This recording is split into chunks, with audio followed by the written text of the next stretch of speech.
Hi, everybody. It's Gardner Goldsmith here at Liberty Conspiracy Audios, joining you for a Monday, and it's a very big Monday. Hey, lots of excitement for you GM workers. All right. Not only are you getting bankruptcy protection so that the company can rip off all the people that it owes money to, but Barack Obama and the U.S. government are going to be your bosses now. Congratulations, unions. You've won Rice-A-Roni the San Francisco treat. How do you feel now?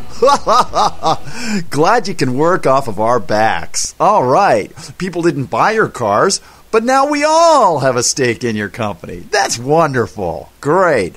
Other big news out there? Well, Pravda is in the news. Now, you probably remember Pravda if you're, over 30 or something like that. And if you're under 30, you've heard about Pravda. Maybe under 25, you've heard about Pravda. Pravda was the newspaper that was the state-owned newspaper of the Soviet Union, and they used to propagandize all the time. Well, now Pravda has an opinion piece called American Capitalism Gone with a Whimper. It says, it must be said that like the breaking of a great dam, the American descent into Marxism is happening with breathtaking speed against the backdrop of a passive, hapless sheeple. A term used by Andrew Napolitano and many other libertarians. Excuse me, dear reader, I meant people, writes this writer. True, the situation has been well prepared on and off for the past century, especially the past 20 years. The initial testing grounds was conducted upon our holy Russia, and a bloody test it was. But we Russians would not just roll over and give up our freedoms and our souls, no matter how much money Wall Street poured into the fists of the Marxists. Those lessons were taken and used to properly prepare the American populace for the surrender of their freedoms and souls to the whims of their elites and betters. First, the population was dumbed down through a politicized and substandard education system based on pop culture rather than the classics. Gee, funny when you get a lowest common denominator government schooling education system, what do you expect? Of course it's going to be dumbed down. It has to go down to the lowest common denominator. Of course it's going to be based on pop culture and nonsense. Oprah Winfrey books. You should see the reading list of some of the kids that I see. It's incredible. They continue. Americans know more about their favorite TV dramas than the drama in D.C. that currently affects their lives. They care more for their right to choke down a McDonald's burger or a Burger King burger than their, they say constitutional rights.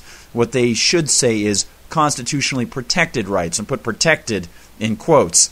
Then they turn around and lecture us about our rights and about our democracy. Pride blind the foolish.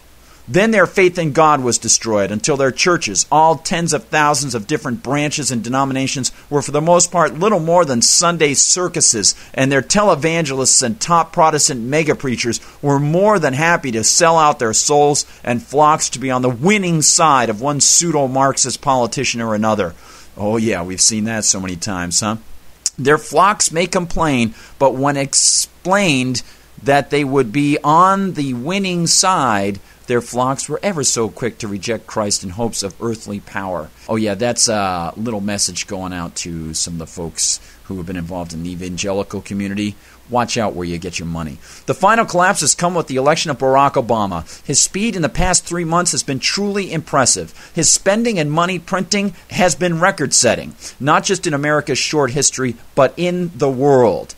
If this keeps up for more than another year, and there is no sign that it will not, America at best will resemble the Weimar Republic, and at worst, Zimbabwe. These past 2 weeks have been the most breathtaking of all. First came the announcement of a planned redesign of the American Byzantine tax system by the very thieves who used it to bankroll their thefts, losses, and swindles of hundreds of billions of dollars. These make our Russian oligarchs look little more than the ordinary street thugs that they are in comparison. Yes, the Americans have beat our own thieves in the sheer volumes. Should we congratulate them?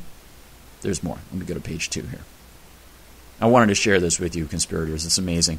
These men, of course, are not an elected panel, but made up of appointees picked from the very financial oligarchs and their henchmen who are now gorging themselves on trillions of American dollars and one bailout after another. They are also usurping the rights, duties, and powers of the American Congress, the Parliament, they write.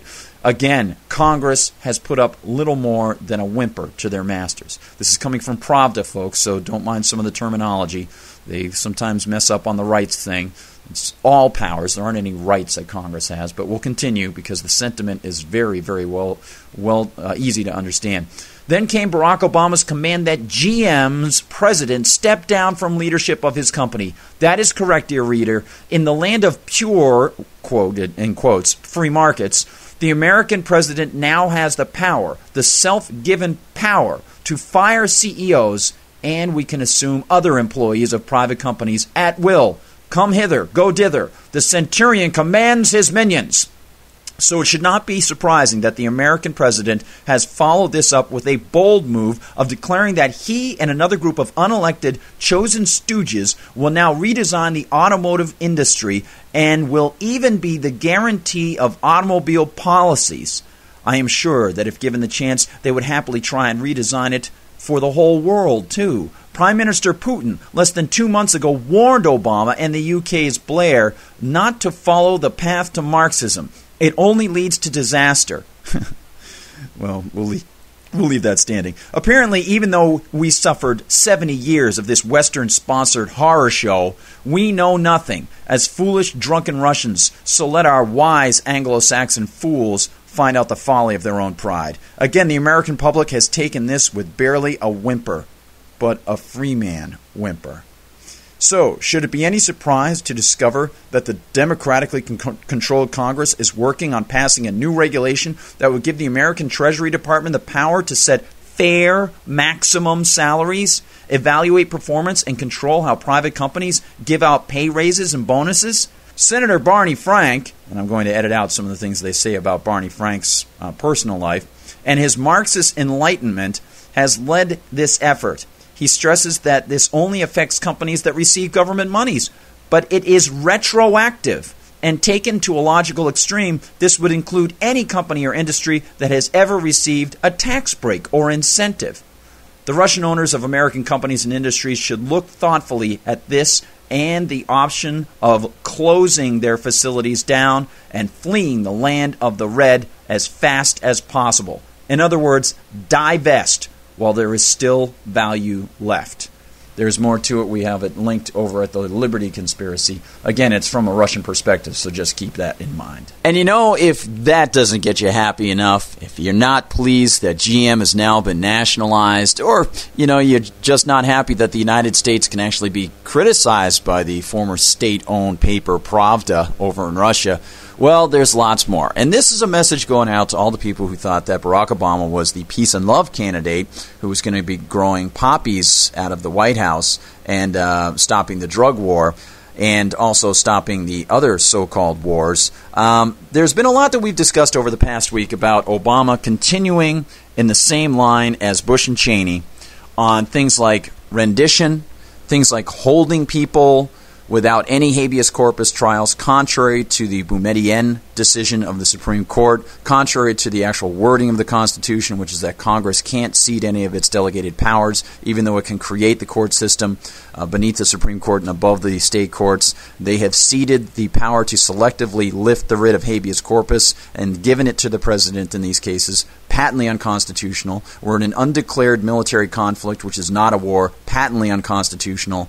And now Barack Obama is doing the same thing that the Bush administration was doing in so many ways, continuing to shield the phone companies who handed over all sorts of records, continuing to break into people's private data accounts, and continuing to hold people without trials, and amping up the so-called wars in the Middle East. And, you know, I discussed this last week, but I thought I would get another rational view of this, and for that I want to turn to a man who you probably are aware of this if you're a listener here amongst our many subscribers, but if you're new to this, I hope you will go to antiwar.com, check out Antiwar Radio, and listen to the ideas and interviews provided by the great mind inside the skull of this man. His name is Scott Horton. He's with us right now. Hi, Scott. How are you?